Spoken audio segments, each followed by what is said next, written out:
Hello mga Choy, magandang araw po sa ating lahat at welcome back po muli sa ating YouTube channel. For today's videos mga Choy, ipapakita namin yung special recipe namin sa sa gravy At matitikman ninyo na merong iba kasi nagrereklamo lasang karton daw. Ito po, masarap po mga Choy. Panoorin niyo po kung paano ang paraan natin ng paggawa. So ito na po mga Choy, ang inaabangan po ng ating mga ka-chicken Choy yung ating pong special gravy. Ito po yung ginagamit namin at subok na po ito. Marami pong good feedback ang naririnig namin sa aming mga suking mga chicken choy.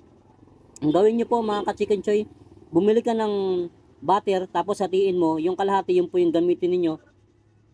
Yan po, ang gawin nyo, tunawin nyo lang po sa sa kaldero. Tsaka halo-haluin niyo kapag sa tingin nyo na natunaw na siya. Yan po, at ilagay nyo po yung beef cubes. Yan po, make sure po na beef ang gagamitin natin para malasa po yung ating gravy po Yan, halo-haluin nyo lang po hanggang sa matunaw po yung beef cubes na nilagay po natin. 2 piraso po Yan, panoorin nyo po ng maigi mga choy. At kapag matikman nyo po at masasabi nyo pong swak na swak sa panglasa po ng masa po. Medyo mahal-mahalan siya pero okay po ang lasa niya mga choy. Ayan, lagyan din po natin ng 3 liters na tubig po. Ayan. 3 liters po ang tubig na ginamit natin at saka imekis-mekis lang natin mga choy. Ayan, hanggang sa kumulo po siya Ganun lang po kadali ang paggawa nito. At pagkatapos po, pwede na natin ilagay yung crispy fry natin. Ito po yung sikreto ng gravy po natin mga choy. Ang ginawa po namin, in-upgrade lang po namin ito para magkaroon po ng magandang, masarap na lasa po ang ating gravy po. Ayan, makakatulong to sa mga bagong subscribers po natin. At saka yung ginamit po natin na harina po mga choy, all-purpose flour po para hindi po maging lasang karton. Yung iba kasi kapag harina po yung ginagamit natin, yung natural na harina lang, parang lasang karton po. Kaya po ito, maganda po ito kasi yung all-purpose is high class po na harina siya Pwede siya kahit saan po. Maganda po siyang klase na harina. 200 grams po na all-purpose flour po ang ating gamit. Yan po, tandaan niyo po mga choy at i-sta niyo po para hindi po kayo magkamali sa ating mga recipe po Ayan. Hintayin niyo lang, tutunawin niyo po yung mga buong harina.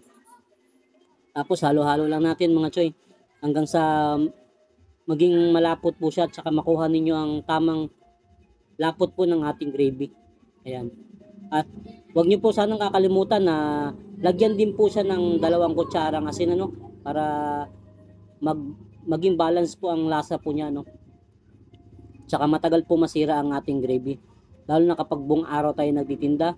Tsaka lagyan din po natin ng black pepper para po lalong bumango yung ating gravy po. At kapag nasubukan niyo po ito mga choy, maalala niyo para kayong kumain sa McDonald's. Yan po. Malapit na po. Lumalapot na po siya Mekos-mekos lang natin siya mga choy. Ayan. Hanggang sa makuha niyo yung tamang lapot, pwede niyo na po itigil.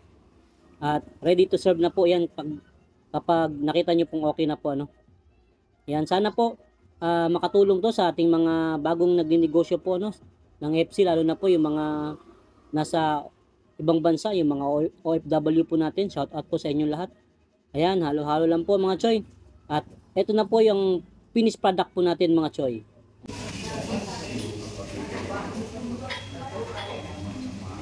So ayun po mga choy Ganun lang po kasimpleng gumawa po ng gravy natin Upgraded po siya At kung matikman nyo po ito, mapapawaw po kayo sa sarap Para siyang gravy sa McDonald's po.